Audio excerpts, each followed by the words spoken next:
The smell never washes out. That is what the veterans told Stefan Kraus on his first day. Gasoline mixed with human sweat, soaked into wool uniforms during sub-zero temperatures on the Eastern Front, becomes a permanent signature. Soap cannot remove it. Rain cannot dilute it. Even years later, in different clothes in different countries, under different names, the smell remains. A ghost that follows you, a marker that identifies you, a death sentence that waits patiently for its moment. But Stefan Kraus did not know this yet. He was 18 years old, conscripted from his father's farm in Bavaria just 6 weeks earlier, and he was about to become something the Red Army would hunt with singular determination for the rest of the war. December 1942, Ukraine. Temperatures hovering at -15 Celsius. The formation of SS combat engineers stood at attention in the snow, while Hauptsturmführer Ernst Hoffmann walked the line, inspecting his newest recruits. Hoffmann was 34, which made him ancient by Eastern Front standards. Most officers his age were already dead or invalided out. That Hoffmann had survived 2 years of combat said something about his competence. That he still had all his fingers and both eyes said something about his caution. Hoffmann stopped in front of Kraus, studied him for a long moment, saw a boy trying desperately to look like a man, saw fear poorly hidden behind rigid posture, saw exactly what he needed. "You," Hoffmann said, "step forward." Kraus did. His boots crunched in the snow. 17 other men remained in line, all equally terrified, all equally relieved it was not them being selected. "Your platoon leader says you showed hesitation during your first engagement, says you froze when ordered to advance across open ground under machine gun fire. Is this true?" Kraus's throat worked. His voice came out smaller than he intended. "Yes, sir." "Do you know what we do with soldiers who show cowardice in the SS?" "No, sir. We give them an opportunity to prove themselves." Hoffmann gestured toward a row of equipment laid out on canvas tarps. 3 large metal tanks connected by hoses to what looked like a modified rifle. "You are now a flamethrower operator. Report to Sergeant Fisher for training." The other men in line visibly relaxed. Better Kraus than them. Everyone had heard the stories about flame troopers.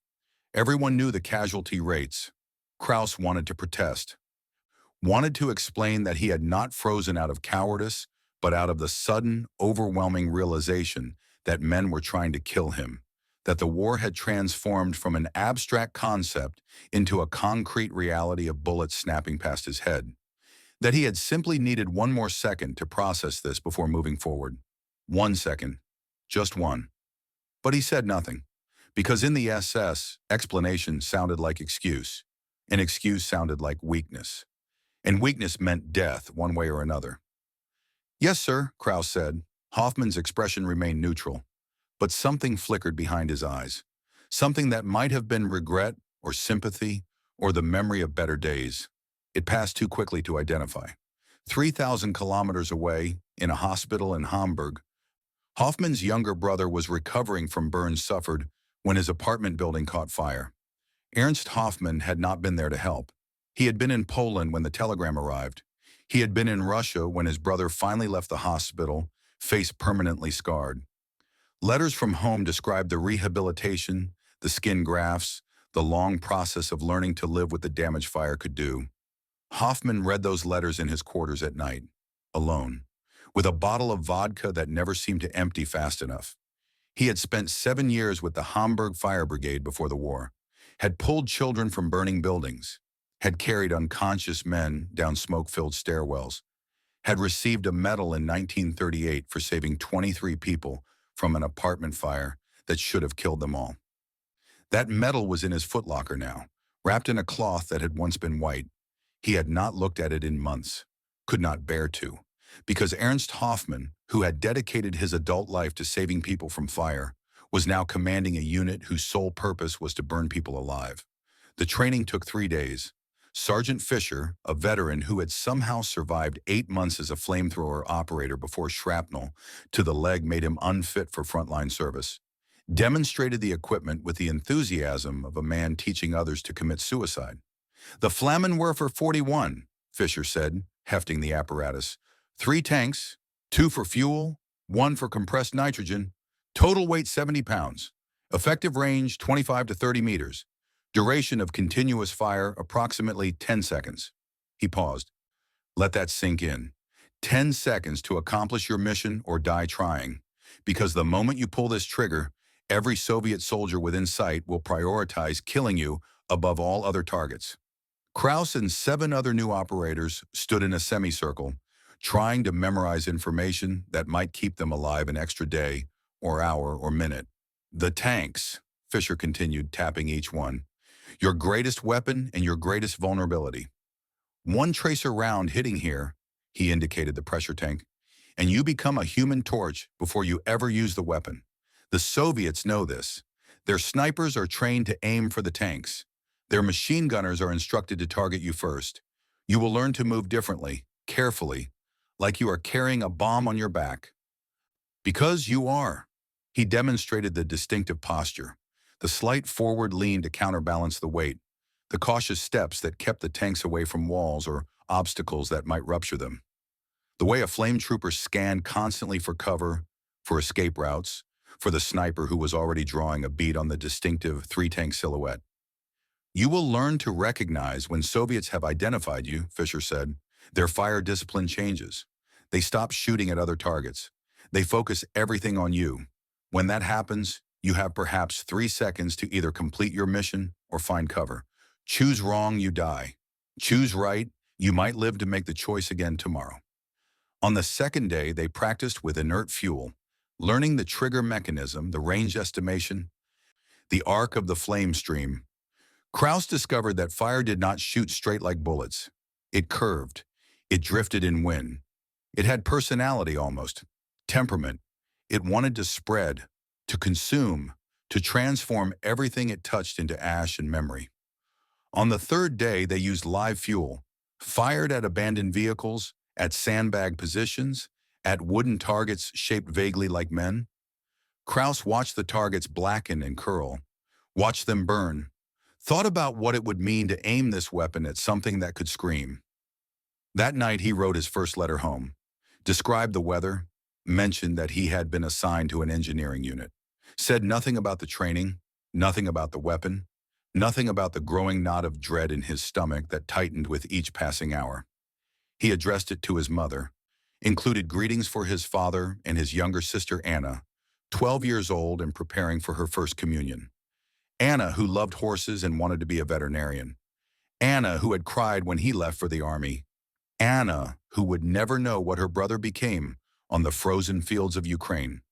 Hoffman reviewed the new operators after training concluded. 8 men, ages 17 to 23. 2 were volunteers, older soldiers who had somehow convinced themselves this assignment offered better odds than regular infantry. The other 6 were like Krauss, punishment cases, men who had shown fear or hesitation or the dangerous tendency to think too much under fire. Hoffman knew the statistics, 70% casualty rate within the first month. Of his previous 23 flame trooper operators, 19 were dead. The other 4 had been wounded severely enough to be sent west. Whether they survived the journey, he did not know, tried not to think about. You are now part of the 12th SS Combat Engineer Battalion, Hoffman told them. Your primary mission is bunker clearing and fortification reduction. You will be deployed when conventional assault would result in unacceptable casualties to regular infantry. You will save German lives by taking Soviet positions that cannot be taken any other way. He paused. Let them absorb this. Let them believe it, if they could. The enemy fears this weapon, Hoffman continued. They fear it more than artillery, more than tanks, more than anything else we bring to the battlefield. When they see you, they will break and run. This is your advantage. Use it.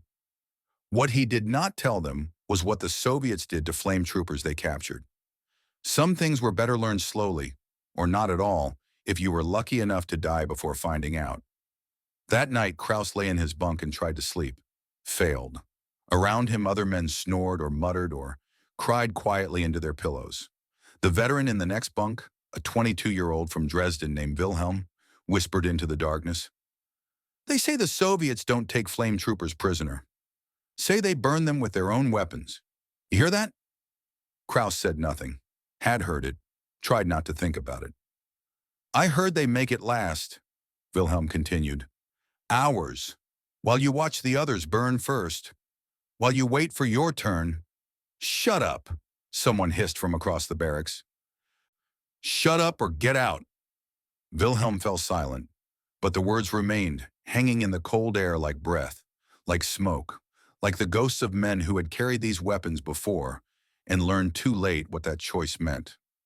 300 kilometers away, in a village whose name appeared on no military maps, Alexei Sokolov sat in a basement that smelled of earth and potatoes and the fear of women and children who had thought they were safe. Sokolov was 29, a coal miner from the Donbass who had joined the Red Army in 1939. He had fought in Finland.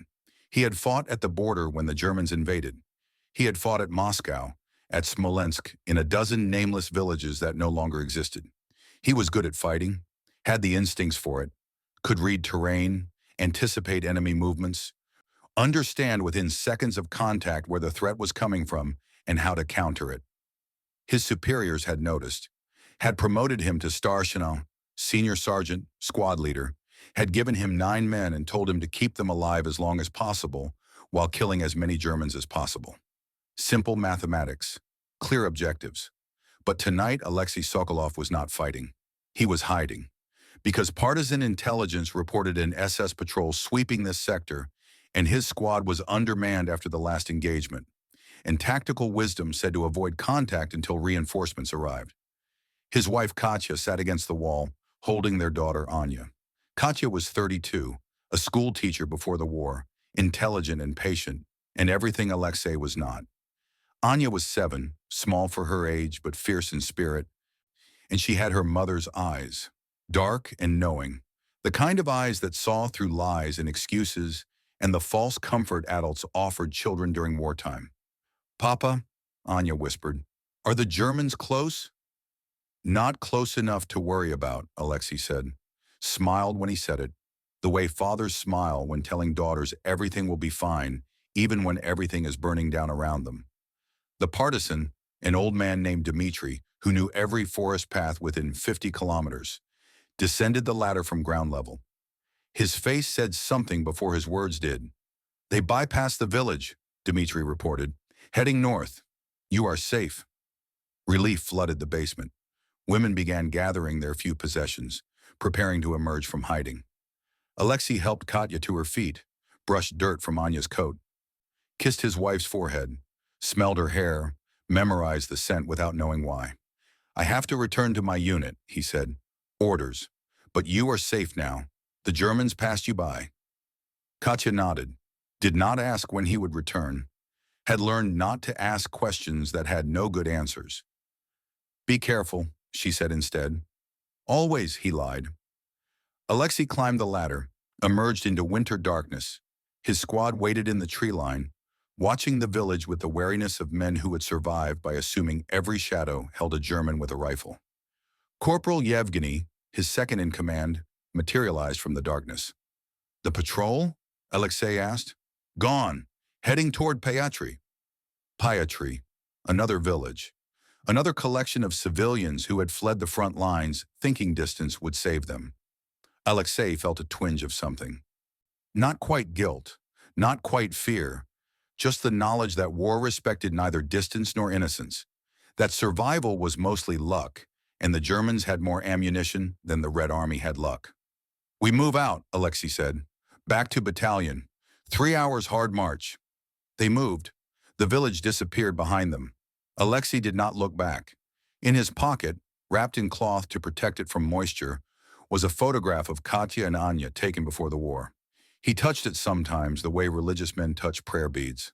A talisman, a reminder, a promise to something or someone that he would survive this, would return, would hold them again in a world where SS patrols did not sweep through the night looking for reasons to kill. He did not know he would never see them alive again. That the SS patrol had not bypassed the village, but had simply waited for partisans like Dmitri to emerge from hiding. That in 6 hours Pyatry would burn, that in 8 hours he would return to find his wife and daughter among the ash and charred timber.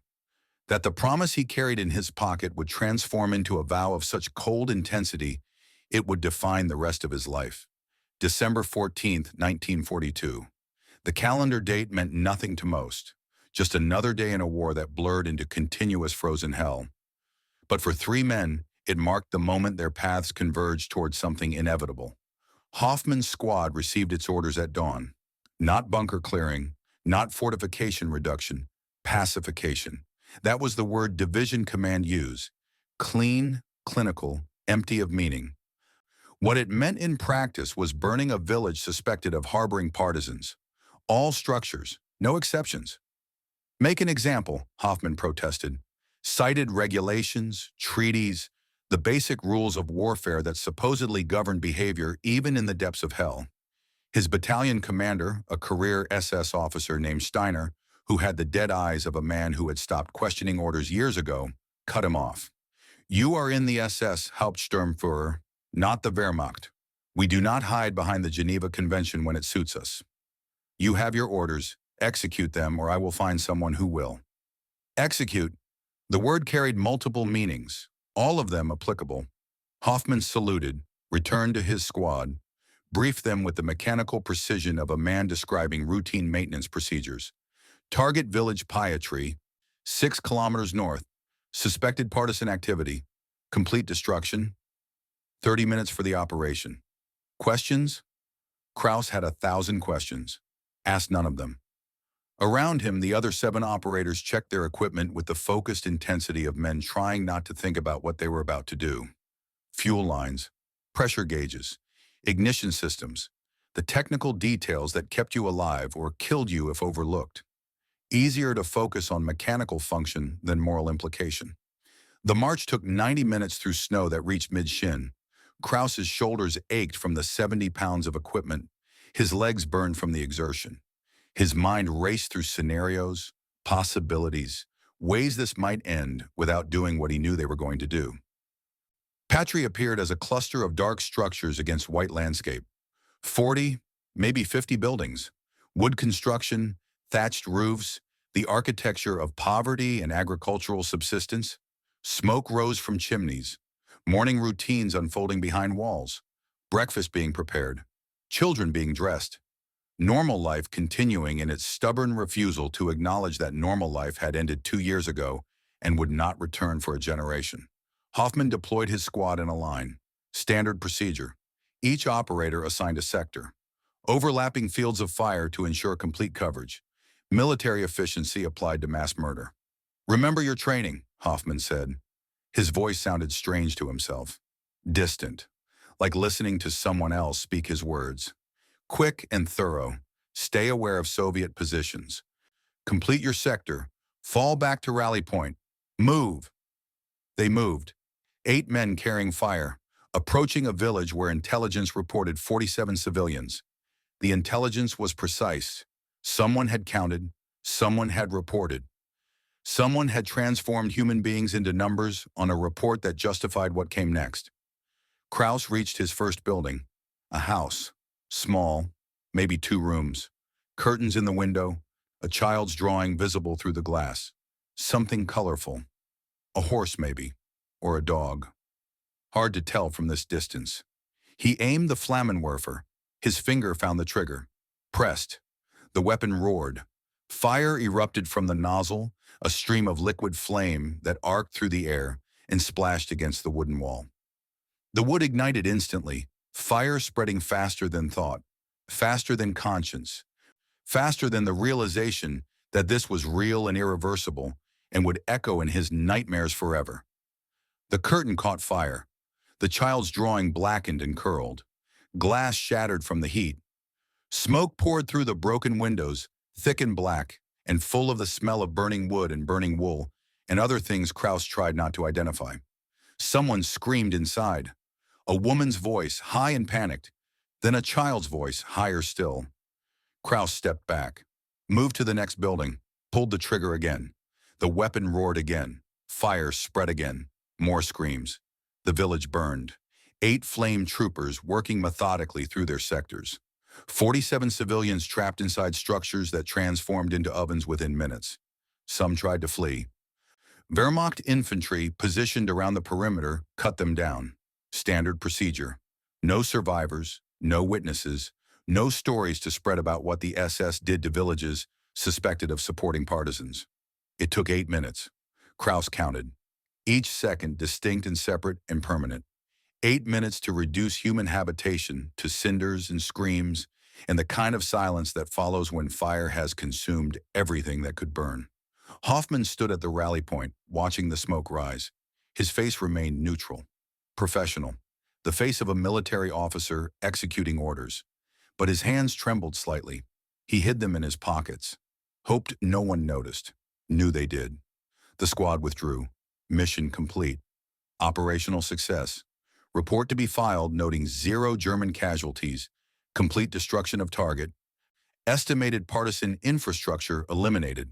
The bureaucratic language that transformed murder into military achievement. They marched back to base in silence. No one spoke. What words would fit? What conversation could bridge the gap between who they had been this morning and who they had become in the last 8 minutes? That night, Kraus sat on his bunk and tried to write a letter home. Tried to describe his day in words that would not horrify his mother or give his 12-year-old sister nightmares. Failed. Put the pen down. Picked up a different notebook instead. The journal he had started keeping during training. Private. Hidden beneath his mattress. He wrote a single entry. December 14, 1942. Village Pietry. 47 civilians estimated. I pulled the trigger. I heard them scream. I did this. Stefan Kraus. Gefreiter. 12th SS Combat Engineer Battalion. May God have mercy because I do not deserve it. May someone remember their names because I do not know them. He closed the journal, hid it again, lay in darkness and listened to Wilhelm in the next bunk crying softly into his pillow. Wanted to say something comforting, had no comfort to offer.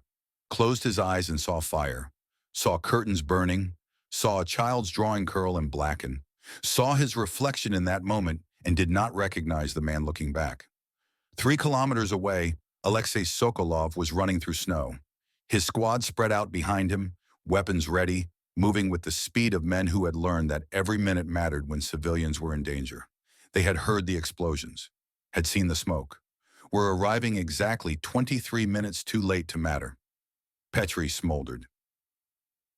Structures collapsed into themselves, timber frames giving way under their own charred weight, bodies visible in the ruins, burned beyond recognition but identifiable by size.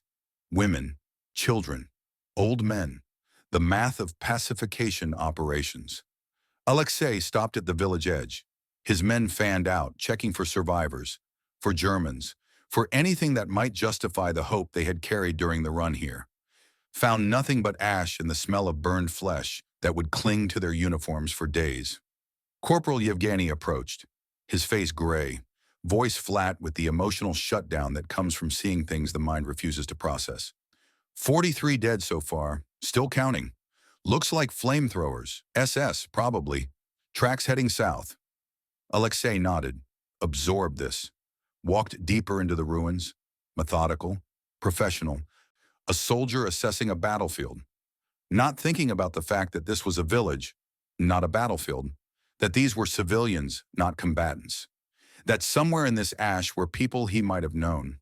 He found them in what had been a basement, a root cellar probably, where villagers hid during artillery barrages, where they thought depth and earth would protect them. They were wrong. Fire consumes oxygen, smoke settles into low places. The people in the basement had suffocated before the flames reached them. He recognized his wife by her wedding ring. The metal had survived the heat. Everything else was carbon and bone fragments. Next to her, smaller remains, his daughter, 7 years old. Who had asked him that morning if the Germans were close? Who he had told not to worry about? Alexei did not scream, did not cry, did not move for a long time, just stood there, looking at what remained of his family, while his mind tried to process the fundamental impossibility of it. They were supposed to be safe. The SS patrol had bypassed the village. Intelligence had confirmed it. Every reasonable calculation said they should be alive. But war does not respect reasonable calculations, and the SS does not bypass villages. It circles back. It waits. It burns. Corporal Yevgeny found him there. Started to speak. Stopped when he saw Alexei's face. the expression that looked like nothing, like calm, like acceptance. But underneath was something else, something cold and patient and absolutely certain about what came next. Find their equipment, Alexei said. His voice sounded normal, almost conversational. The Germans. They would have left something behind. A tank, maybe, or a spent fuel canister. Find it. I want to see it. They found it 2 hours later. An intact Flammenwerfer fuel tank, discarded when it ran empty. 3-tank configuration, standard SS issue. The metal still warm to the touch. The smell of gasoline strong enough to make men cough. Alexei studied it, turned it over in his hands, examined the valves, the connection points, the pressure gauge, memorized every detail, how it connected, how it released fuel, how it ignited, the technical specifications that made this weapon effective at transforming buildings full of people into charred ruins. Commissar Lebedev arrived as the sun began to set. Lebedev was 42, a party member since before the revolution, a man who understood politics better than tactics, but had survived through knowing when to push ideology and when to let soldiers be soldiers. He surveyed the ruins, said nothing for a long time, then turned to Alexei. "Your family?" Lebedev asked quietly. "Gone," Alexei said, still holding the fuel tank, still studying it. "I am sorry, Comrade Starshina. Truly, this is..." Lebedev gestured at the ruins. Words failed. Sometimes they did. "I want to hunt them," Alexei said. Not a request, a statement of fact, something that would happen regardless of permission. The SS, the ones who did this, specifically the ones who carry these weapons. "I want to hunt them until there are none left." Lebedev considered this, thought about regulations, about proper channels, about the rules of warfare that technically still applied even on the Eastern Front. Then thought about the 43 bodies his men had counted, about the propaganda value of showing that the Red Army punished Nazi war criminals, about the fact that good soldiers needed motivation, and revenge was motivation that never ran out. "Unofficial policy," Lebedev said carefully. "If SS flamethrower operators are captured, they are considered terrorists under military law. Summary execution is authorized. The method is left to the capturing unit's discretion." Meaning? Meaning fire for fire, Comrade Starshina. If that is what justice looks like to you and your men, no one will question it. Alexei nodded slowly, set down the fuel tank carefully, almost reverently, like it was something precious, something valuable. Because it was, in its way, it was evidence. It was motivation. It was the instrument that would define his purpose for the rest of the war. "I will need men," Alexei said. "Men who lost family to flames. Men who will not hesitate." "You will have them," Lebedev said. That night, while Krauss wrote in his journal and Hoffman stared at his firefighter medal and tried to understand how he had become what he hated, Alexei Sokolov made a promise to ghosts. He would hunt the firemakers. He would learn their tactics, their equipment, their vulnerabilities. He would become an expert in killing them specifically. And when he caught them, they would burn. Just as his wife had burned, just as his daughter had burned, fire for fire, justice that even the dead could understand. He took a small charred doll from the ruins, Anya's, somehow intact enough to be recognizable, wrapped it in cloth, put it in his pocket next to the photograph he would never look at again, a reminder, a talisman, a promise to something or someone that flame troopers would learn to fear the sound of Russian voices in the darkness, would learn that some fires, once started, burned forever, would learn that vengeance had a face and a name and was coming for them with the patient inevitability of winter. The war continued. Days blurred into weeks. December became January. The Battle of Stalingrad raged 200 kilometers away, eating armies whole. But for Hoffman's squad and Sokolov's newly formed hunter team, the war was no longer about territory or strategy or the grand movements of history. It had become personal, simple, primal. One side burning, the other hunting those who burned. Both sides caught in a cycle that would only end when one side ran out of men willing to carry fire or men willing to extinguish it forever.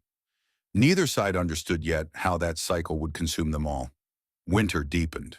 The Eastern Front transformed into a landscape where metal froze to bare skin in seconds, where breath crystallized before leaving the mouth, where death came from cold as often as from bullets. But for the men who carried flamethrowers, cold was the least of their enemies. Cold was predictable. Cold followed rules. The Red Army did not. By February 1943, Hoffman's original 8 operators had become 3. The others were dead. Not wounded, not captured, not missing. Dead. 5 burned alive when snipers hit their fuel tanks. 2 killed by artillery during approach to target positions. 1 simply disappeared during a night operation, his equipment found later with the tanks deliberately ruptured. Suicide, probably. Better that than what the Soviets did to flame troopers they caught alive. The replacements came younger each time. 17, 16, one boy who claimed to be 18 but whose voice had not finished changing. The SS was conscripting from the Hitlerjugend now, pulling children from youth camps and putting weapons in their hands before they understood what war actually meant beyond the propaganda posters. Kraus, at 19, was now a veteran, had survived 6 missions, 6 times pulling the trigger, 6 times watching structures burn, 6 times hearing screams that would never stop echoing. The other operators looked to him for guidance, as if survival meant wisdom, as if not dying yet meant knowing how to keep living. He did not feel wise. He felt old, ancient, like something had been burned out of him and replaced with ash. The orders came in late January. Deployment to Stalingrad. The city had become a meat grinder consuming entire armies. The 6th Army was surrounded, starving, dying by thousands daily. But before the pocket collapsed completely, specialized weapons teams were being rotated through for final urban combat operations, including flame troopers who might break Soviet defensive lines. Might, if they lived long enough to reach their targets. Hoffman briefed them in a basement that still smelled of whoever had lived there before the shelling drove them out or killed them. Maps spread across a table, photographs of the Barricadi factory, a massive industrial complex that had become a fortress. Every building a strong point, every corridor a killing ground. Soviet defensive positions are layered, Hoffman explained, pointing to key features. Interlocking fields of fire, pre-positioned ammunition, fighting positions connected by tunnels. Taking this conventionally would cost hundreds of lives. That is why we are here. Kraus studied the photographs, saw opportunities for ambush, saw long approaches across open ground, saw exactly where Soviet snipers would position themselves to target men carrying distinctive 3-tank configurations on their backs. "Sir," he said quietly, "request permission to speak." Hoffman nodded. "The approaches, they are exposed.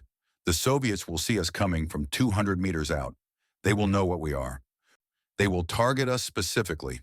"Correct," Hoffman said, "which is why we use smoke for concealment. MG-42 teams will suppress known positions. You will advance during maximum suppression. You will have approximately 90 seconds to reach your targets before Soviet response intensifies." Questions? No one spoke. What question could possibly matter? 90 seconds to cross open ground, burn out fortified positions, and survive the process. The math was simple. Some would die, others might not. Luck would decide. Luck and the skill of Soviet snipers and whether the smoke drifted the right direction, and 1,000 other variables no one could control. "One more thing," Hoffman added. His voice changed slightly, became heavier. "Intelligence reports that Soviet units in this sector have specific protocols for flame trooper captures. If you are about to be overrun, if capture is imminent, I am authorizing you to use your sidearms to avoid falling into enemy hands. This is not an order. It is an option. Each man decides for himself." The room fell silent. The kind of silence that absorbs sound, that makes breathing loud, that forces men to confront exactly what was being said. Your commanding officer is telling you to shoot yourself, is giving you permission to die quickly rather than face what comes after capture. Wilhelm, one of the original 3 survivors, spoke up. "Sir, what exactly do they do?" "The Soviets, to captured flame troopers." Hoffman looked at him for a long moment, deciding how much truth to share.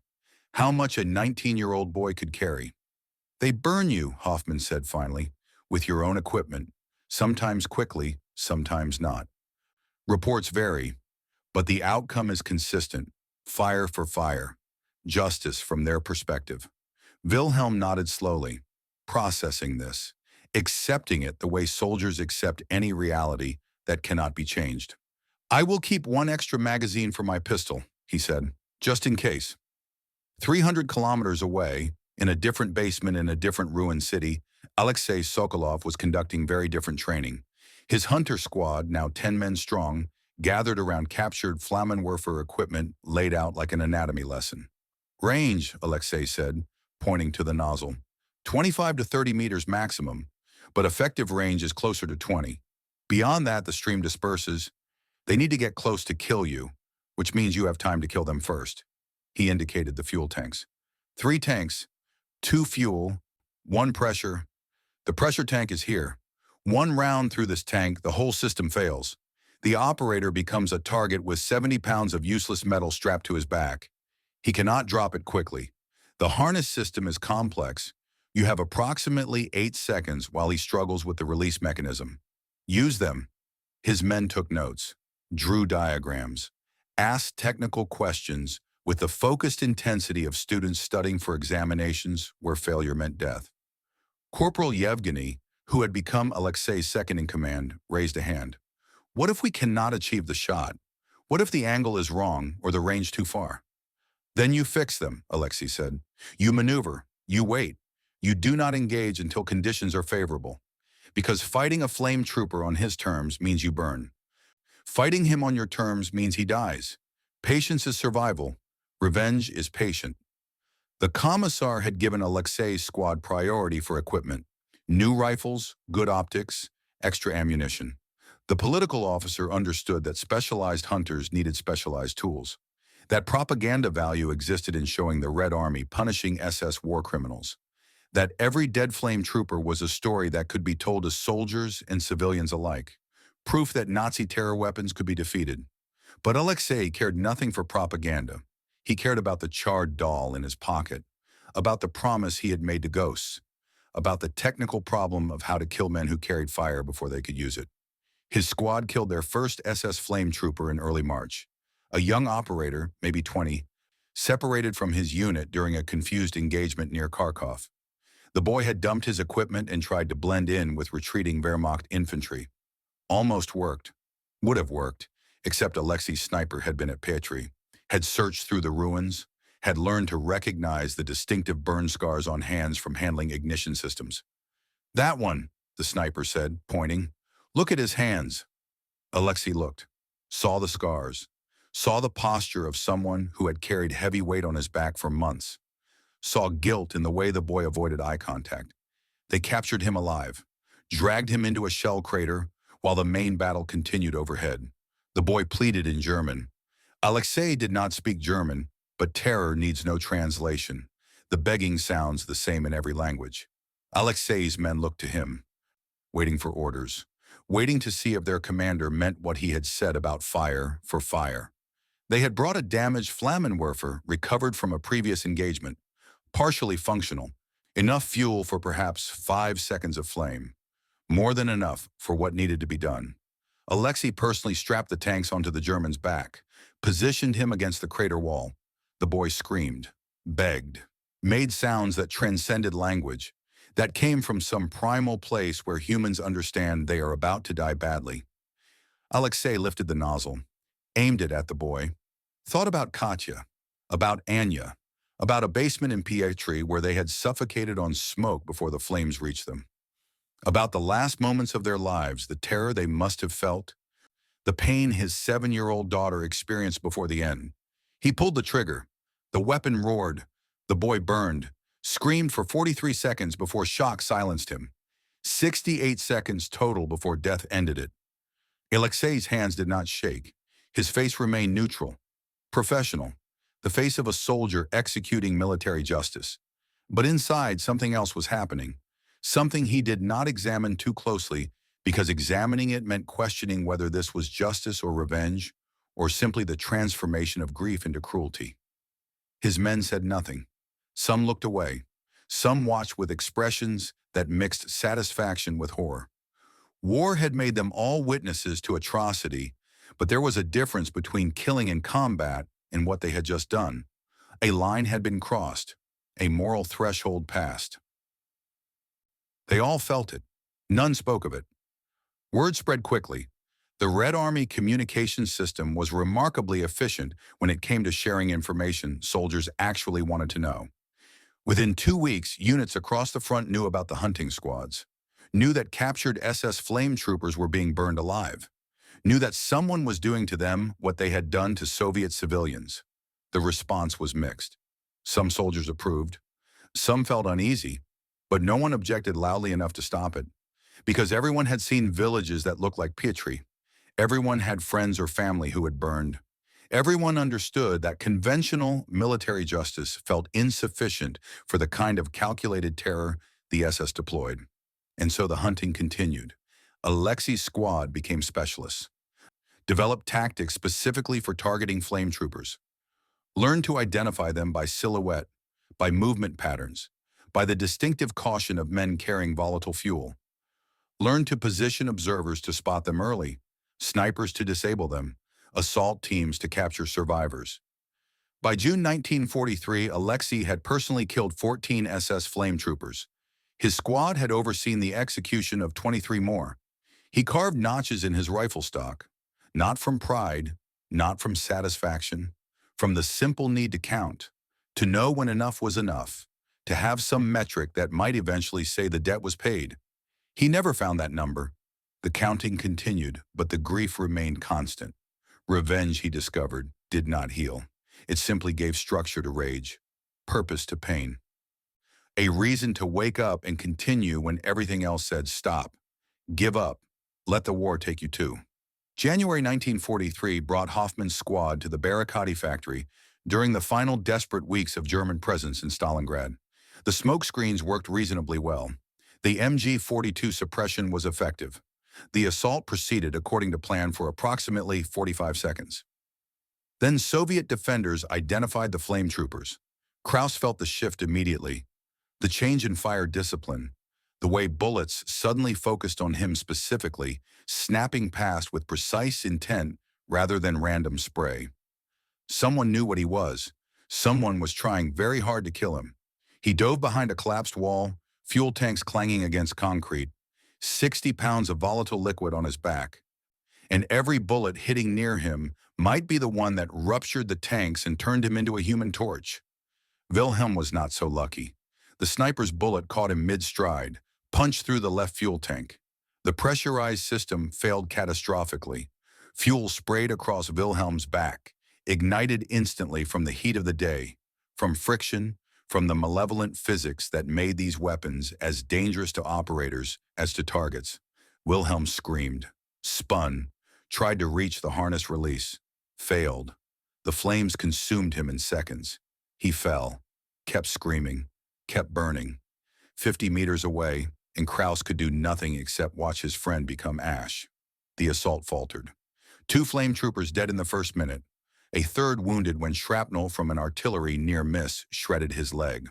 Hoffman called the retreat. They withdrew under covering fire, dragging the wounded man, leaving Wilhelm's remains where they fell, because approaching his position meant dying next to him. That night, Krauss added another entry to his journal. Wilhelm's name, his age, 22, his hometown, Dresden, a brief description of how he died, then a question that Krauss had been asking more frequently with each mission. Is there forgiveness for this? I do not think so. Should there be? I do not know. But someone should remember Wilhelm. He was afraid every day, but he went anyway. That is courage, maybe, or just the absence of alternatives. May brought new horrors. Hoffman's friend, Obersturmführer Beck, commanded flame troopers in the adjoining sector. They had trained together, had shared vodka and stories about the world before the war, had made half-serious promises about surviving this, going home, opening a bar somewhere in Bavaria where no one talked about the Eastern Front. Beck's unit was overrun during a Soviet counterattack. Most were killed immediately. Beck and 2 operators were captured alive. The Wehrmacht observation post 200 meters away heard the screaming begin at sunset, continued through the night, did not stop until dawn. 6 hours. The sounds carried clearly in the cold air. Screaming, begging, the roar of flamethrowers firing in short bursts. Long pauses between, then more screaming. Morning reconnaissance found the bodies. Beck was recognizable. Barely. The burns covered 70% of his body, but they had been inflicted in stages. Small areas at a time. Keeping him conscious, keeping him alive, making it last. A Wehrmacht sergeant who found the bodies vomited, then reported to his commanding officer. The report reached Hoffman by afternoon, included photographs, included detailed description of burn patterns that suggested systematic torture, included the information that Beck had been alive for most of the 6 hours. Hoffman looked at the photographs once, put them away, sat in his quarters with the vodka bottle, and tried to process what he had seen. Failed. The images would not process. The mind rejected them the way the body rejects poison. That night he gathered his remaining operators, 4 men including Kraus. The others were too new to have known Beck, but they understood what the briefing meant. From now on, Hoffman said, if capture is imminent, you dump your equipment immediately. You remove anything identifying you as SS. You claim to be Wehrmacht, regular infantry, anything except what you are. Do you understand? Sir, Kraus said quietly, they can tell. The burn scars on our hands. The way we move. The smell that never washes out. They can tell. Then you use this, Hoffman said, placing his sidearm on the table. 1 bullet, quick. Better than what Beck got. Better than burning for 6 hours while they make sure you experience everything you inflicted on others. The room absorbed this. 4 young men confronting the reality that their commanding officer was telling them to commit suicide rather than face capture. That this was not dramatic exaggeration, but practical advice based on documented evidence. Sir, one of the new operators said. Name was Johann, 17 years old, looked 14. What if we surrender to Wehrmacht units instead? Tell them we are flame troopers seeking protection? Hoffman almost laughed. Would have, if anything was still funny. The Wehrmacht wants nothing to do with us, and we are SS. We represent everything they claim to oppose. They will hand you over to the Soviets just to distance themselves from what we do. Silence. Then Kraus spoke, his voice thoughtful. So we just keep fighting until we die or the war ends. Those are the only options. Yes, Hoffman said. Those are the only options. June 1943. The war continued its grinding consumption of men and metal, and any illusion that this would end well for anyone. Hoffman's squad was deployed to Kharkov during the German counteroffensive. Urban combat, close quarters, conditions where flamethrowers excelled and operators died in horrifying numbers. Kraus burned out 40 Soviet positions in 3 days. Bunkers, apartment buildings, factory complexes, each one containing soldiers who shot at him, who tried to kill him, who succeeded in killing 2 of his fellow operators. Each one requiring him to pull the trigger, to watch fire transform concrete and steel into ovens, to hear screaming that might have been enemy combatants or might have been civilians caught in structures no one had bothered to evacuate.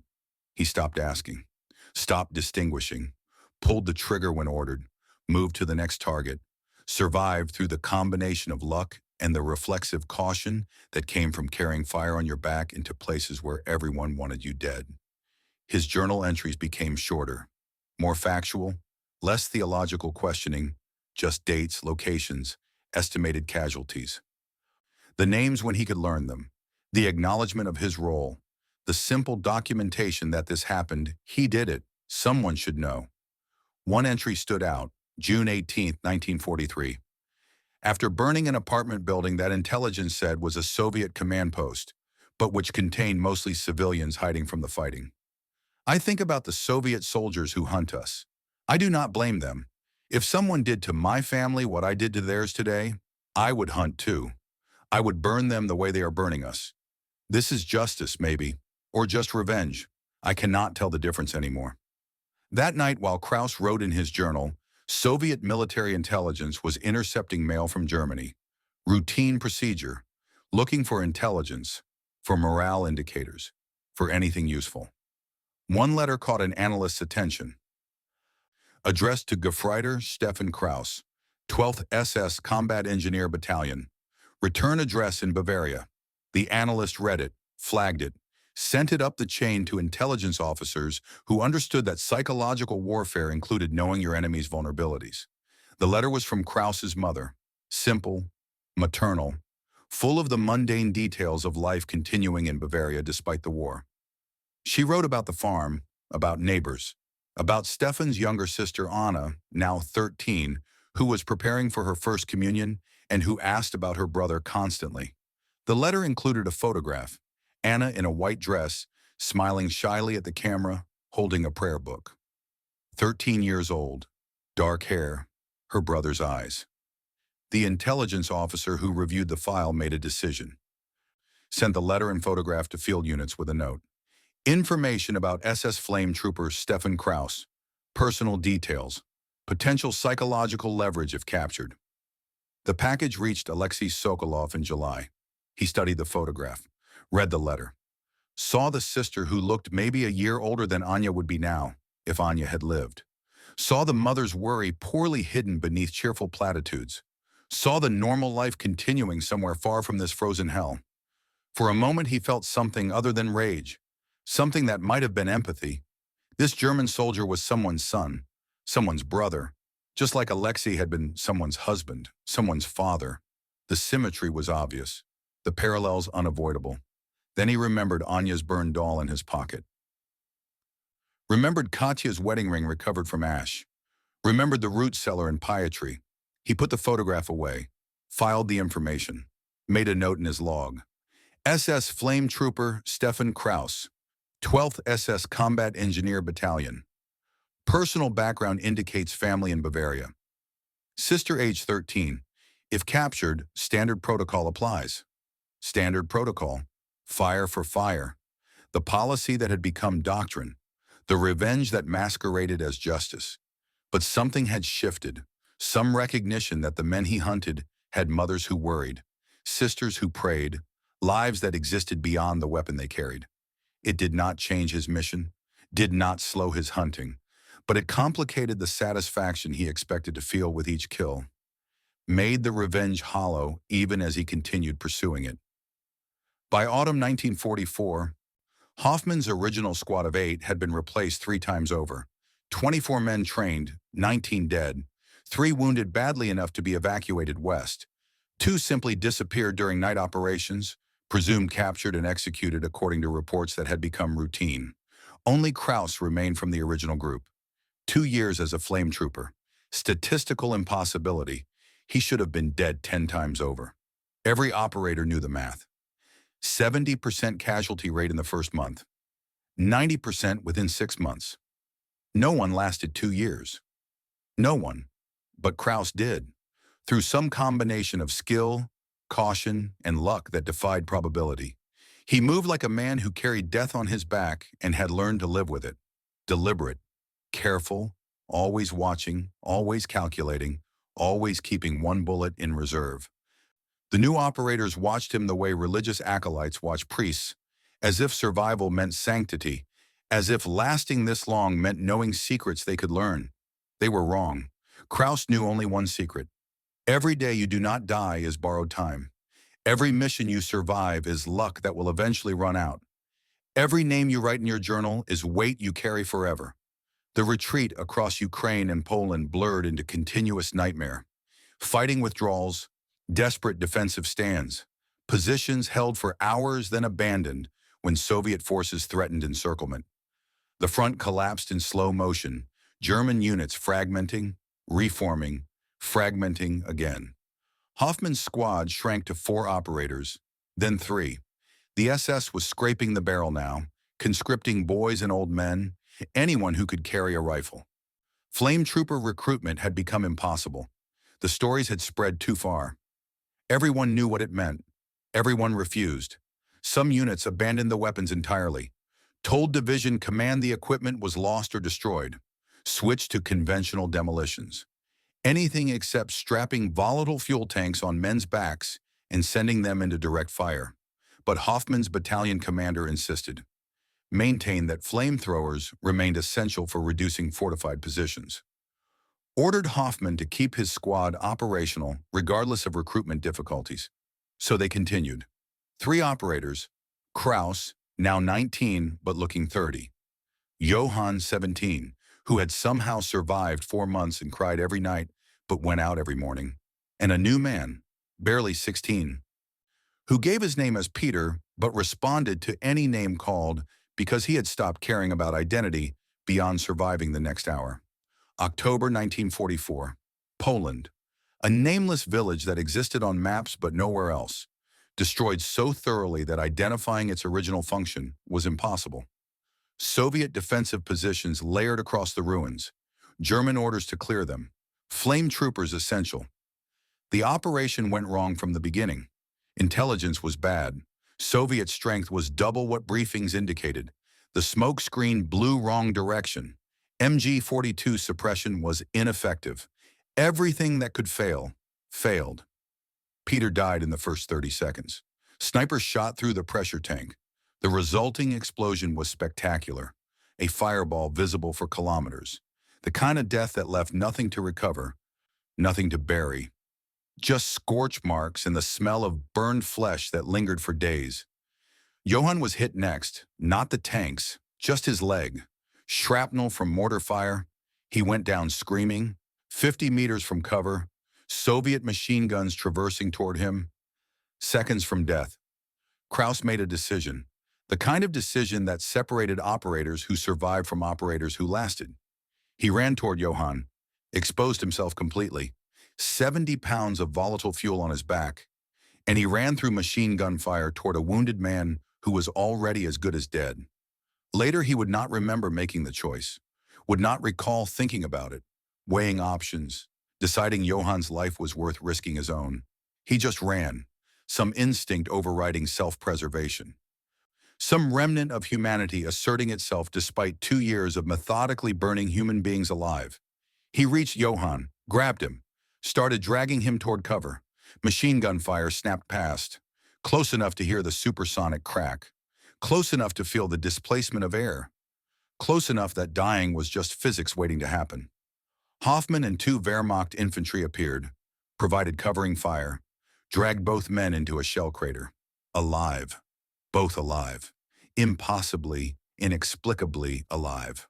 Johann's leg was ruined, bone visible through torn flesh, bleeding heavily. He would lose the leg, would be evacuated west, would survive the war probably, because men with missing legs did not get sent back to the front. He looked at Kraus, pain making his face gray. Why? Why did you come back for me? Kraus had no answer. No explanation that made sense. Because we do not leave anyone, he said finally, not for them to burn. That night Hoffman came to Kraus's quarters. Rare for officers to visit enlisted men, but Hoffman had long ago stopped caring about protocol. He sat on the edge of Kraus's bunk, looked at the young man who had somehow survived 2 years carrying fire. I have something for you, Hoffman said, handed over papers, Wehrmacht uniform, new identification, Hans Weber, Gefreiter, 45th Infantry Division. During the next engagement, you get separated. You switch uniforms. You dump the Flammenwerfer. You disappear into Wehrmacht units. They do not hunt regular infantry the way they hunt us. Kraus studied the papers. Perfect forgeries. Complete with service record, pay book, everything needed to pass inspection. Hoffman had spent significant effort arranging this, called in favors, risked his own position. Why? Kraus asked. Because you remember their names, Hoffman said quietly. Someone should survive who remembers. Someone should live to bear witness. You wrote those names in your journal because they mattered. That matters more than dying for the SS. Kraus looked at the papers for a long time. Thought about Anna, 13 now, waiting for a brother who wrote letters describing engineering work. Thought about his parents, aging, hoping their son survived. Thought about the lie he could tell, the identity he could assume, the escape Hoffman offered. I cannot, he said finally, cannot or will not. Both. I cannot lie about who I am. I wrote those names in my journal because the man who killed them should remember. Stefan Kraus, Gefreiter, 12th SS. If I become Hans Weber, Wehrmacht Infantry, those names die with the lie. I cannot do that to them. Hoffman stared at him. You are choosing to die for people you killed? I am choosing to be who I am, Kraus corrected. I did this. I pulled the trigger. 412 times in 2 years. I counted. I remember. I cannot pretend otherwise. That would be one more crime, one more erasure. I will not do it. Hoffman took back the papers, said nothing for a long moment. Then, you have stronger morals than I do. I train boys to be monsters. You became what I made you, but you remember their humanity while doing it. That is something. Not redemption, but something. He left. Kraus sat in darkness, opened his journal, added another entry. Not names this time, just a question. October 15th, 1944. Hoffman offered me escape. I refused. Anna will never see me again. Mother will never know what I became. Father will receive a telegram saying I died serving Germany. They will never know I died serving horror. Is protecting them from truth mercy or cowardice? I do not know, but I know I cannot lie about the names. They deserve better than my convenient fiction. November brought the final impossible mission. Orders to clear Soviet positions near Warsaw. Intelligence indicated heavy resistance. Casualty estimates were frankly suicidal. Division command knew this. Sent them anyway, because the SS was running out of time and options, and desperate men followed desperate orders. Hoffman briefed his 3 remaining operators. Kraus, a replacement for Johann, whose name was also Johann, which made things confusing until everyone just called him the new one, and a transfer from another unit, 32 years old, a volunteer, which made him either incredibly brave or completely insane. This is likely our last mission, Hoffman said. No point in lying. Soviet intelligence has identified our unit specifically. They are waiting for us. If we engage, we will inflict casualties. We will complete our objective, and we will probably die doing it. No one spoke. What words fit? What conversation bridged the gap between life and the acceptance of death? If capture becomes imminent, Hoffman continued, you know your options. You have my authorization to take them. No dishonor in that, no judgment, just the reality of what they do to us. The mission launched at dawn. The 3 flame troopers moving towards Soviet positions with Hoffman following, all of them knowing this was the end. All of them going anyway because orders were orders, and the alternative was desertion, and the SS shot deserters. They never reached the target. Soviet artillery opened up at 400 meters, pre-sighted coordinates. The enemy had known exactly where they would be, exactly when. Walked shells across their approach route with precision that spoke of excellent intelligence and excellent artillery crews. The 32-year-old volunteer died instantly. Direct hit, body parts scattered across frozen ground. The young replacement panicked, ran, was cut down by machine gun fire before reaching cover. Kraus and Hoffman found themselves in a shell crater, alone, surrounded, Soviet troops closing from 3 sides. Minutes from capture or death, probably both. Hoffman looked at Kraus. This is it. Use your pistol or wait for them. Your choice. Kraus checked his weapon. 1 magazine remaining. 8 rounds. Enough to fight, not enough to win.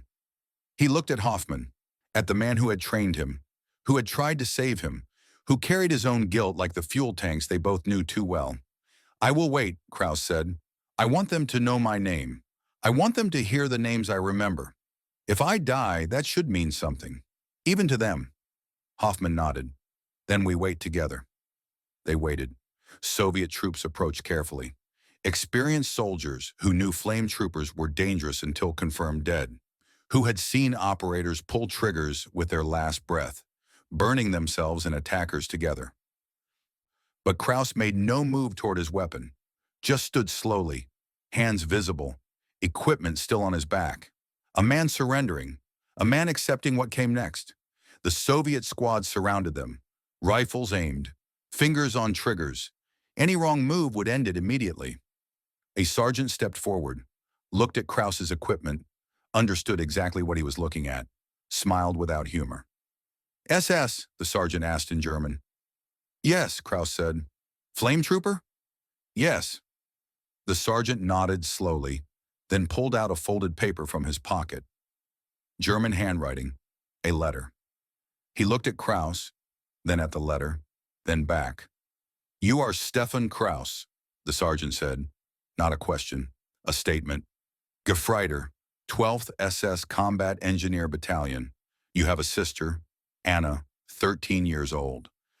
Preparing for First Communion. Kraus's face went pale. How did they know? How did they have his mother's letter? Soviet intelligence intercepts mail, the sergeant explained, seeing his confusion. Your mother writes to you. We read it. We know who you are. We know about your family. We have been waiting specifically for you.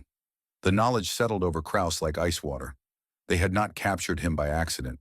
They had been hunting him personally, had his name, had his information, had prepared for this moment. Good, the sergeant said. Starshina Sokolov will want to meet you. He has been looking for flame troopers from Piotr. You were at Piotr, yes? Kraus understood then. This was not random battlefield justice. This was personal. They knew exactly who he was and what he had done. The reckoning had found him by name. That was the moment Kraus understood. This squad was not regular Soviet infantry. These were hunters, specialists, men who had tracked SS flame troopers before, who knew exactly what to do with captured operators. He looked past the sergeant, saw a familiar face, older, harder, but unmistakable. The Soviet soldier from the photograph, the one with the burned doll hanging from his belt. The man who had lost family in a village called Piotr.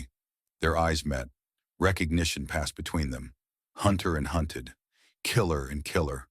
Two men bound by fire and grief and the arithmetic of revenge. Alexei Sokolov stepped forward, looked at the young German who should have been dead 100 times over but was somehow still alive, still carrying the weapon that had burned families, still marked by fuel smell and burned scars, and the unmistakable posture of men who carried death on their backs. I know you, Sokolov said in broken German. Stefan Kraus, we have your information, your mother, your sister Anna. Kraus's face did not change, but something behind his eyes shifted. Fear. Not for himself, for them. For family who had nothing to do with this war, but who might be targets now because of what he had done. Please, and Kraus said quietly, they do not know. They do not know what I do. Do not punish them for me. Sokolov considered this, thought about the rules of justice, about whether families shared guilt, about Katya and Anya, who had done nothing except exist in a village the SS decided to burn. No, Sokolov said finally, we are not SS. We do not burn families. Only the men who burn others. He gestured to his men. Take them, prepare the courtyard. We captured 2 more this morning from different units, all 4 together. They were marched through ruins toward what remained of a factory complex, toward a courtyard where 2 other SS flame troopers were already waiting, toward the end that both men had known was coming since the first day they picked up these weapons. Kraus looked back once, saw the Eastern Front stretch behind him, saw the burning villages, saw the faces of 412 people whose names he had written down, saw his sister Anna in her white First Communion dress, saw his mother reading the telegram that would say he died serving Germany, saw fire, just fire, burning everything, burning everyone, the ones who wielded it, the ones who suffered it, the ones who answered it, all of them consumed by the same flames that recognized no distinction between perpetrator and victim, between justice and revenge, between guilt and innocence. Just fire, and the knowledge that fire burned everyone eventually. No exceptions, no mercy, no escape. The courtyard waited, April 1945, Königsberg. The city that had stood for 7 centuries was dying. Soviet artillery had reduced medieval architecture to rubble. Bombs had turned parks into craters.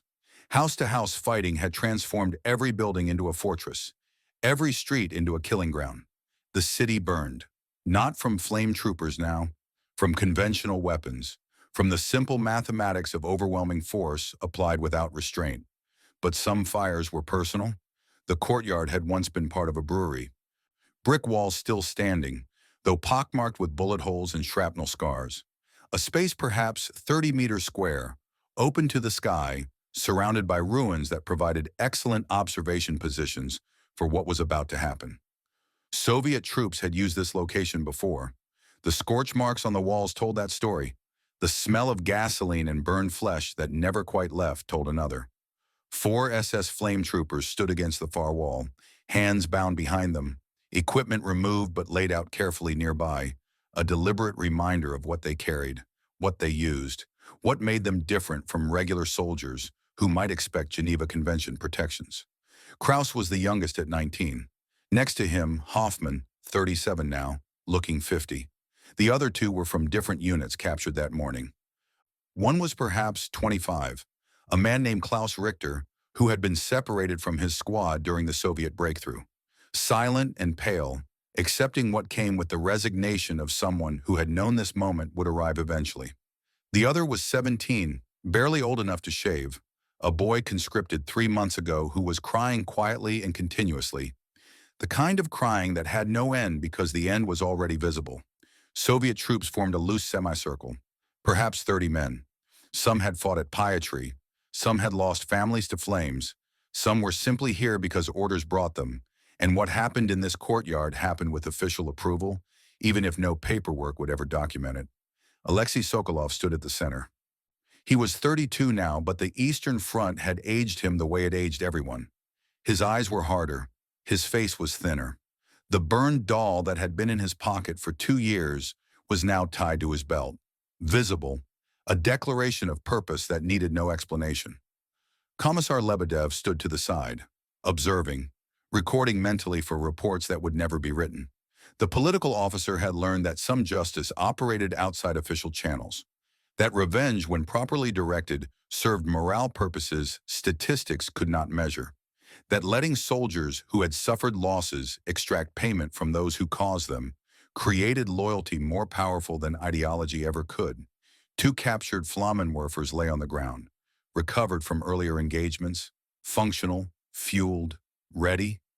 Sokolov walked to the first prisoner, Klaus Richter, looked at him for a long moment, saw fear, saw acceptance, saw the knowledge that begging would change nothing because mercy was not coming.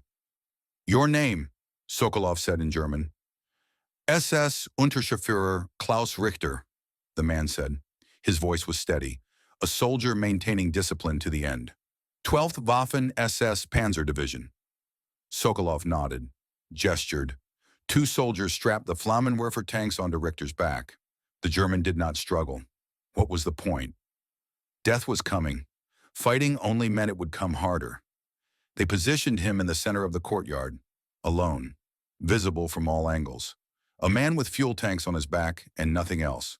No weapon, no defense, just waiting. Sokolov picked up the second Flammenwerfer, aimed it. Richter looked at him.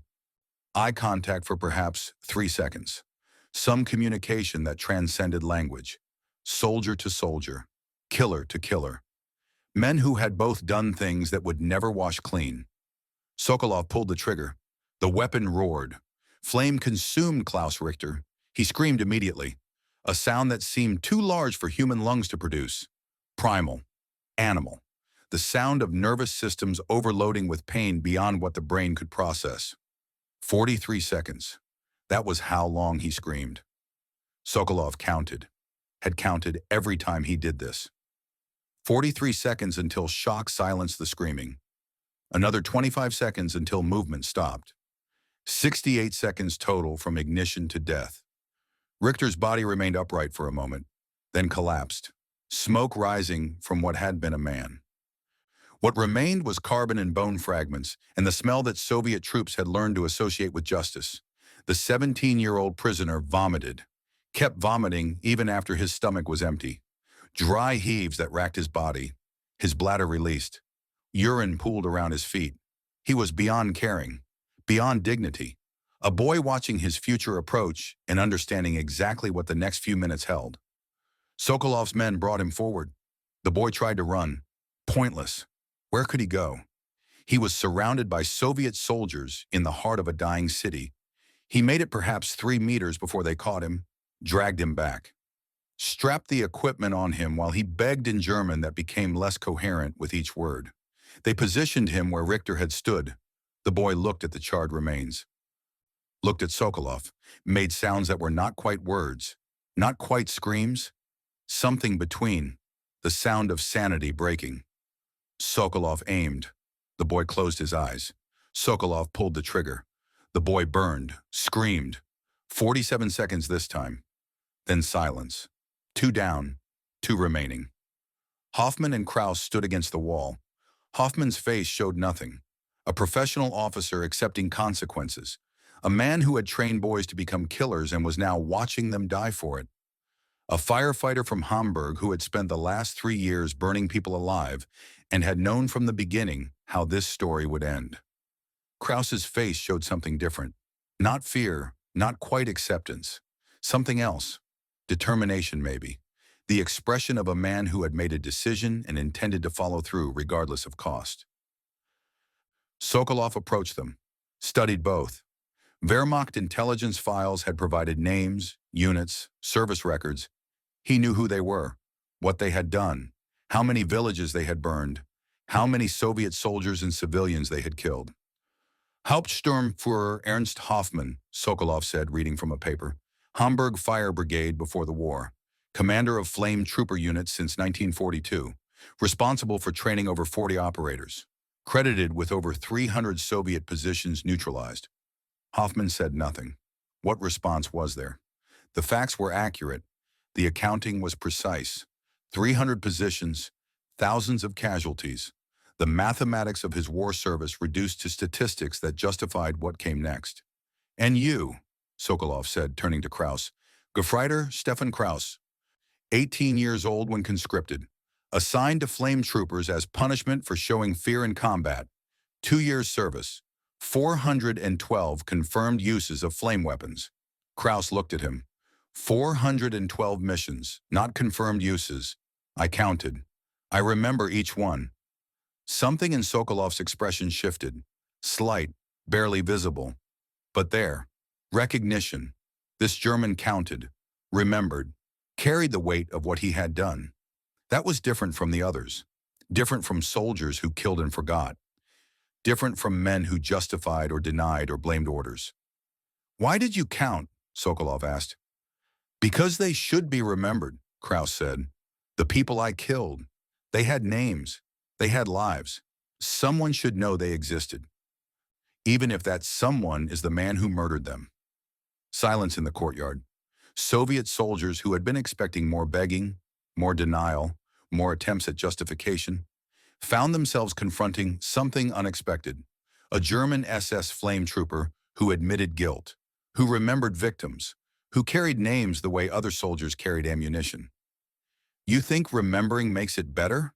Sokolov's voice was hard, angry, but something underneath the anger, something that might have been uncertainty. No, Kraus said. It makes it worse. Every night I see their faces. Every night I hear their screams. Remembering does not make it better, but forgetting would make it unforgivable. He paused, looked directly at Sokolov, at the burned doll on his belt, at the face of a man who had lost everything and spent 2 years trying to extract payment for that loss. I know who you are, Kraus said quietly. Starshina Alexei Sokolov. You lost family at Piatri, December 14th, 1942. I was there. I pulled the trigger at that village. I killed 47 people that day, including your wife Katya, age 32, your daughter Anya, age 7. The courtyard froze. Every man present understood they were witnessing something that transcended normal bounds. A condemned man naming his victims, naming them to the husband and father who had hunted him for 2 years. Sokolov's face drained of color. His hands tightened on the flamethrowers. Every Soviet soldier could see their commander balanced on the edge of something. Rage, grief, the culmination of 2 years spent converting pain into purpose. How do you know their names? Sokolov's voice was barely audible, strained, the words forced through a throat that wanted to scream instead. Because I wrote them down, Kraus said, in my journal. Every name I could learn, every village, every date. I wrote it all down because someone had to remember. Katya Sokolova, school teacher. Anya Sokolova, 7 years old. She had dark hair like her mother. They died in a root cellar, suffocated before the flames reached them. They are the first names I say every night before sleeping. They will be the last names I say before dying. He continued. More names, dozens of them, recited from memory with precise detail. Ages, occupations when known, villages, dates. The catalog of his crimes spoken aloud in a courtyard where justice waited. Pyotr Mikhailovich, age 8. Mira Volkova, age 62. Anna Petrovna, age 14. Ivan Sokolov, age 4. Nephew of Alexei Sokolov, visiting family when we came. Sokolov made a sound. Not quite a word. Not quite a scream. His nephew. Katya's sister's boy. He had not known Ivan was there. Had not known the child was visiting. One more name. One more life. One more piece of family erased by fire. Kraus kept speaking. The names continued. Each one precise. Each one remembered. Each one carried by a 19-year-old German who had burned them all and then spent 2 years ensuring they would not be forgotten even by their killer. Soviet soldiers watched in silence. Some had expected satisfaction from this. Revenge served cold through captured flame troopers burning as they had burned others. But this was not satisfaction. This was something else, something more complicated. Something that made simple revenge feel insufficient. Commissar Lebedev stood motionless. A political officer who understood propaganda value watched that value evaporate. This German was not a monster to be destroyed. He was a man who had done monstrous things and remembered every victim. That was different. That was harder. That made the clear narrative of Soviet justice confronting Nazi cruelty become muddled with moral complexity that served no propaganda purpose. Kraus finally stopped speaking. Perhaps 2 minutes of continuous recitation, perhaps 100 names, a fraction of his total, but enough to demonstrate that this was not performance. This was testimony, confession, the bearing of witness by the only person who could. I do not ask for mercy, Kraus said. I do not deserve it. I ask only that you remember I remembered them, that before I die, someone who loved them heard me say their names, that they were not just numbers in a report. They were people, your people, and I killed them. Stefan Kraus, Gefreiter, 12th SS Combat Engineer Battalion. I did this. Sokolov stood with a flamethrowers aimed at Kraus. His hands shook. Soviet soldiers watched their commander struggle with something internal. Some decision that went beyond orders, beyond protocol, beyond the revenge he had pursued for 2 years. He lowered the weapon. No, he said. Lebedev stepped forward. Comrade Starshina, you have authorization. This is standard protocol for flame troopers. This is justice. Justice, Sokolov repeated. The word sounded strange in his mouth, like a language he had once known but forgotten. Is burning him justice? He remembered my wife when I was forgetting her birthday. He remembered my daughter when I could not recall her favorite song. He remembered my nephew when I did not even know the boy was there. He remembered them all, every one, while I was counting kills and calling it justice. He handed the flamethrowers to another soldier, drew his pistol instead, aimed at Kraus's head. Center mass would be doctrine. But this was not doctrine. This was something else. You are SS, Sokolov said. You burned my family. You killed thousands. You deserve fire. You deserve to burn the way they burned. You deserve 6 hours of agony like you gave to others. Yes, Kraus agreed. Simply. No argument, no plea, just acknowledgement. But you remembered their names, Sokolov continued. You treated them like people even while killing them. You wrote them down so someone would know. That is more than anyone else did, more than your commanders, more than the men who gave orders, more than the ones who looked away and pretended it was not happening. He adjusted his aim. I will not burn you. You earned that much. A soldier's death. Quick, but you will die. Because what you did cannot be forgiven, cannot be balanced, can only be ended. Kraus nodded. Thank you. The words were strange, thanking a man for killing you, but they were sincere. Genuine gratitude for mercy that meant dying in 1 second instead of burning for 68. For recognition that remembering mattered even when it could not redeem. for acknowledgement that some fragment of humanity survived, even in the depths of what he had become. Sokolov pulled the trigger. The shot echoed across the courtyard. Kraus fell, dead before he hit the ground. No pain, no burning, just the simple cessation of existence that every soldier hopes for and few receive. Silence. Soviet troops absorbed what they had witnessed, their commander showing mercy to an SS flame trooper. Not forgiveness, not absolution, just the recognition that justice was more complicated than revenge, that even monsters could remember the humanity of their victims, that some crimes deserved more than simple punishment. Lebedev approached Sokolov, spoke quietly. The men will question this. Mercy for SS? For a flame trooper? Not mercy, Sokolov said. Justice. Real justice. Not revenge disguised with a better word. He carried their names. Someone should survive who remembers, even if that someone was their killer. He turned to Hoffman, the German officer who had watched his operator die differently than expected, who had seen mercy extended where none should exist, who understood that what happened here would confuse the narrative both sides told about this war. You, Sokolov said, you trained him. You made him into a flame trooper. What do you have to say? Hoffman looked at Kraus's body, at the boy he had trained, who had become a man, who had carried names through hell because someone taught him that remembering mattered more than surviving. He was better than me, Hoffman said quietly. I trained men to be monsters. He became what I made him, but he kept his humanity while doing it. I lost mine. He remembered victims. I tried to forget them. He died with honor. I will die with guilt. Sokolov nodded, aimed his pistol at Hoffman. You have anything else to say? Yes, Hoffman said. I was Hamburg Fire Brigade. Saved 23 people from fire in 1938. Killed thousands with fire from 1942 to now. The accounting does not balance, never will. But someone should know I tried to be better before I became this. Ernst Hoffmann, Hauptsturmführer.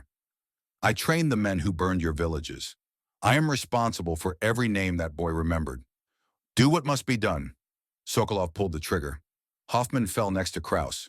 Two men who had carried fire across the Eastern Front. Two men who had burned thousands. Two men who died differently than all the others. Not from flames, from bullets. Quick, almost merciful. The Soviet troops dispersed slowly, some confused, some angry at their commander for showing weakness, some understanding that what happened here was more complex than orders could contain, more nuanced than propaganda could explain, more human than war usually allowed. Lebedev approached Sokolov. You will write a report. It will say both prisoners attempted to escape, were shot while resisting. No mention of mercy, no mention of names. Clean narrative. Understood? Understood, Sokolov said. But he knew he would never forget, would never stop hearing those names recited in a German accent, would never escape the knowledge that an enemy soldier had done more to honor his family's memory than he had. That revenge had given him nothing. That 2 years of hunting and killing had not healed anything, had only created more ash. That night, Soviet intelligence processed, captured documents from the dead Germans, found Kraus's journal and his effects, 400 pages, dense handwriting, names, dates, locations, theological questions, confessions, the complete documentation of 2 years as an SS flame trooper, written by the man who pulled the trigger. The intelligence officer who found it read 3 pages, stopped, could not continue, sent it up the chain with a note. Confession of SS war criminal, complete documentation of crimes, may have propaganda value. It circulated through various offices. Each reader got further than the last. None could finish it. The combination of meticulous documentation and genuine remorse was too disturbing, too human, too complicated for the simple narrative of Nazi brutality confronting Soviet justice. The journal reached Sokolov in June 1945. A courier delivered it with a note from Commissar Lebedev. Belonged to the German you shot, Starshina? Thought you should have it. He was right. Someone should remember. Sokolov opened it. Read the first entry. December 14, 1942. Piatri. Recognized his wife's name, his daughter's name. Read Kraus's theological questioning, his anguish. his determination to remember despite the cost of remembering. He read for 4 hours, could not stop.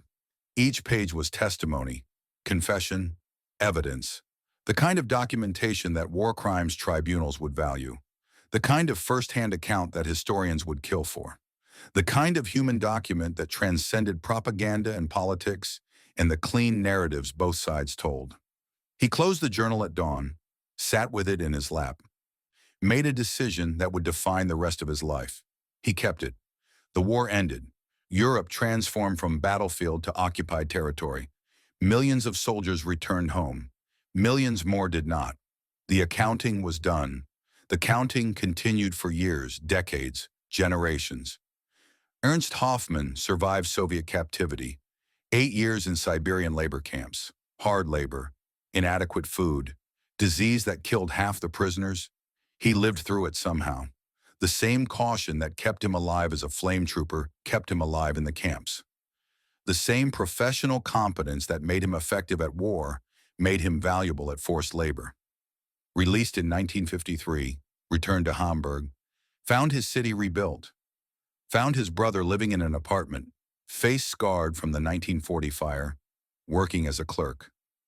Found the fire brigade willing to take him back despite SS service because they needed experienced men and did not ask too many questions about the Eastern Front. He worked until 1975, saved 47 lives over his career, counted obsessively. 47. Hoped it balanced against the thousands he had burned. Knew it did not. Knew nothing would. Worked anyway because working was better than remembering. Saving people was better than facing what he had done to people. Never married. Never told anyone about his war service beyond the minimum required on official forms. Wehrmacht, not SS. Regular infantry, not flame troopers. Lies that protected him from questions he could not answer honestly. Kept one photograph, his flame trooper squad. 8 young men, 7 dead within months, only Krauss lasting 2 years. Only Krauss remembering their victims' names. November 1983. Hoffmann was dying. Lung cancer. The doctors said 6 months. He had 3. Called a priest. Catholic, even though he had not attended Mass since before the war. Made confession, complete, honest. Every village, every civilian, every order given to boys who became killers. The priest listened, said nothing for a long time. Then, God forgives those who repent. I do not want God's forgiveness, Hoffmann said. I want the people I burned to know I spent 40 years trying to balance the ledger. I saved 47 lives. I burned thousands. The math does not work, never will. But I tried. He died 3 days later, alone in a hospital room. No family present, no friends who knew what he had been. Just a man who had trained boys to be monsters and spent the rest of his life trying to be something else. Failing, trying anyway. Alexei Sokolov returned to the Donbass in 1946, demobilized with honors, medals for valor, citations for exceptional service, recommendations from commanding officers, the kind of military record that meant something in the Soviet system. He returned to coal mining, the work he knew before the war, dangerous work, hard work, the kind that required focus and left little energy for remembering. Never remarried. Colleagues asked why. He said he was too old, too set in his ways, made excuses that were not quite lies but not quite truth. The real reason was simpler. Katya had been his wife, Anya had been his daughter. Replacing them felt like erasure. Like saying they had not mattered enough to carry their absence forever. He kept Krauss's journal for 33 years. Read it occasionally. Not often. The reading was too difficult, too complicated, too human. But sometimes when the grief became overwhelming, when the anger at their loss threatened to consume him, he opened the journal and read a German boy's confession, reminded himself that the men who killed his family were human too, were sons and brothers, were conscripted or coerced or convinced by propaganda that burning villages was military necessity, that some of them remembered, that some of them carried guilt, that revenge had killed many of them but had not brought back anyone. 1985. Sokolov was 62, retired from mining, living on a small pension, spending his days quietly, preparing for the end that came for everyone eventually. He made a decision. The journal had sat in his apartment for 33 years, had served its purpose for him, given him perspective, complicated his rage, made his memories of hunting flame troopers more difficult but more honest. He packaged it carefully, addressed it to a West German Holocaust documentation center, included a letter, wrote in Russian, knowing they would translate it. This journal belonged to SS Gefreiter Stefan Kraus, 12th SS Combat Engineer Battalion. Flame Trooper. He burned my family in December 1942. Village Pietry, my wife Katya, my daughter Anya, my nephew Ivan. I hunted these men for 2 years, killed 14 personally, oversaw execution of 23 more. I thought revenge would heal me. It did not. It gave me purpose. Gave me reason to wake up and continue. But it did not heal. This German remembered my family, wrote their names when I was forgetting Katya's birthday, remembered Anya's age when I could not recall her favorite song. He carried 400 names through 2 years of war. He confessed his crimes. He bore witness when no one else would. I shot him in 1945. Königsberg. Quick death. Not by fire. He earned that much for remembering. I kept his journal 33 years. Now I send it to you. Use it. Study it. Let people understand that war makes men do terrible things. But some men remember the terrible things they did. Some men carry their victims' names forever. Some men confess even when confession brings no redemption. I do not know what this means. Maybe you do. Maybe someone does. Maybe someday someone will understand that fire consumed us all. The ones who burned, the ones who burned back. All of us turned to ash by war that respected no distinction between guilt and innocence. His name was Stefan Kraus. He murdered my family. He remembered their names. Both things are true. Both things matter. Alexei Sokolov, Starshina, Red Army, retired. He sealed the package, mailed it, walked home slowly, felt lighter somehow. Not forgiven, not healed, but released from some burden he had carried for 40 years. The package arrived in West Germany 6 weeks later. Archivists authenticated it. Researchers studied it. Cross-referenced entries with Soviet military records. Found 89% accuracy. 412 missions documented. Estimated 4,000 casualties. Names when possible. Dates always. Locations precisely noted. The journal was displayed in 1988. Press coverage was extensive. SS Flame Trooper's confession.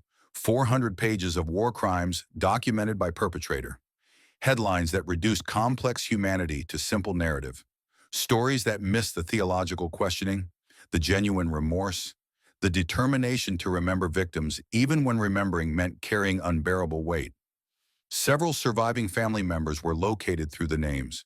Villages identified that had been listed as unknown civilian casualties in official records.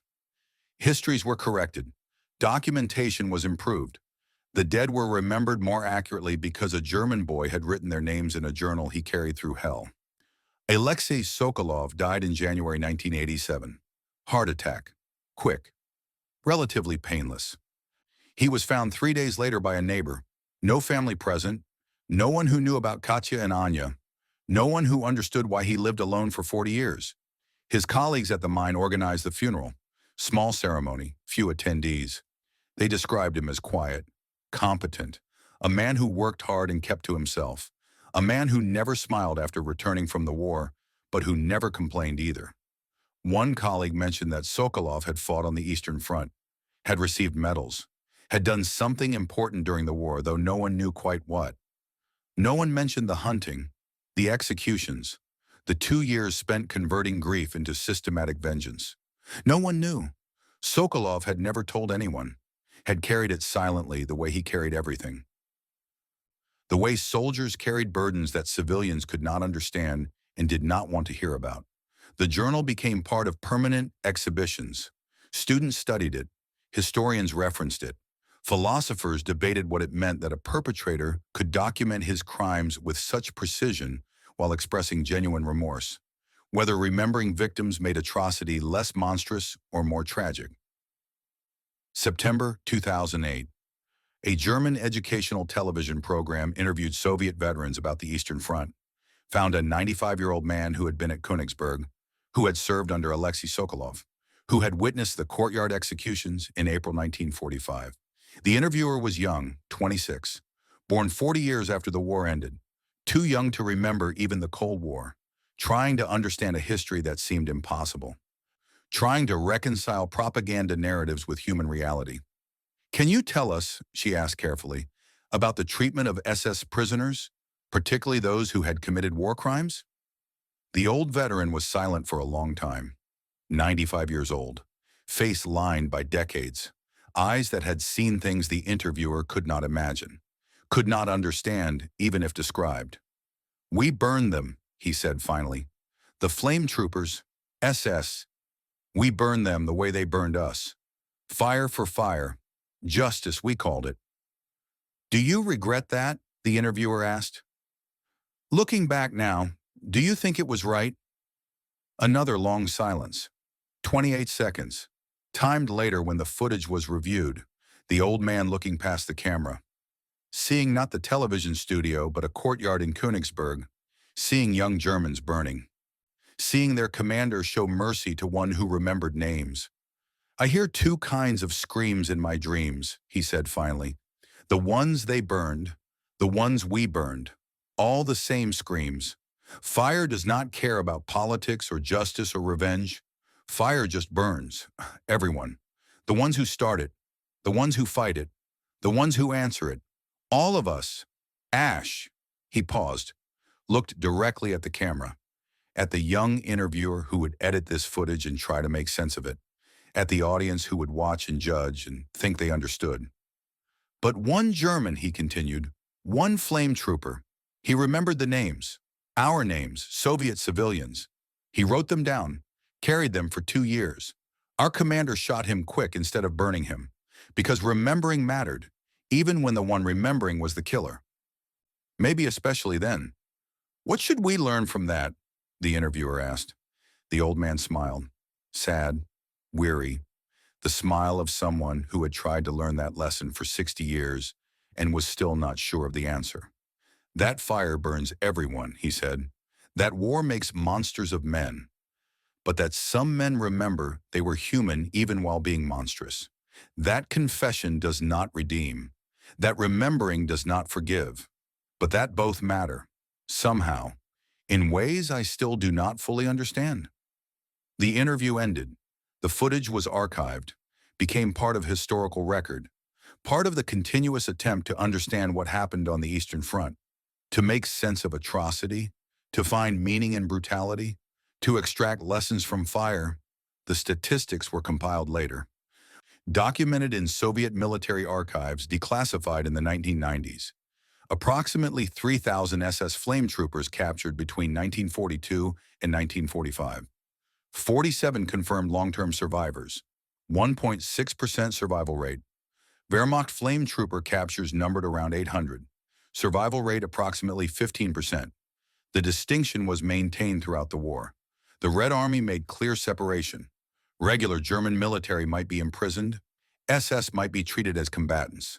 But SS flame troopers were executed, usually by fire, usually slowly, usually in ways that ensured they experienced what they had inflicted.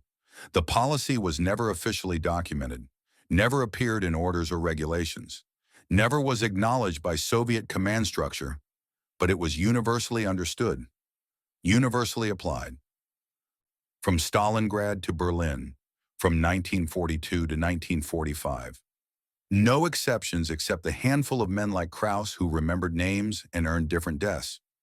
Stefan Krauss's journal helped identify 127 previously unknown civilian casualties, corrected records for 40 villages, provided eyewitness testimony for 3 war crimes trials where defendants claimed ignorance of civilian targeting. The documentation was meticulous enough that modern historians still reference it when studying SS anti-partisan operations. The theological questions he asked were never answered. Catholic scholars examined his writings, found genuine struggle, found a young man trying to reconcile military duty with moral awareness, trying to understand if confession without cessation of sin had meaning, trying to determine if remembering victims made him less guilty or more conscious of guilt. They found no answers, only questions. The same questions every soldier who commits atrocity asks if they maintain enough humanity to question it all. The same questions that have no satisfying answers. Only the choice to ask or not ask, to remember or forget, to bear witness or turn away. The fire burned everyone. The names remain.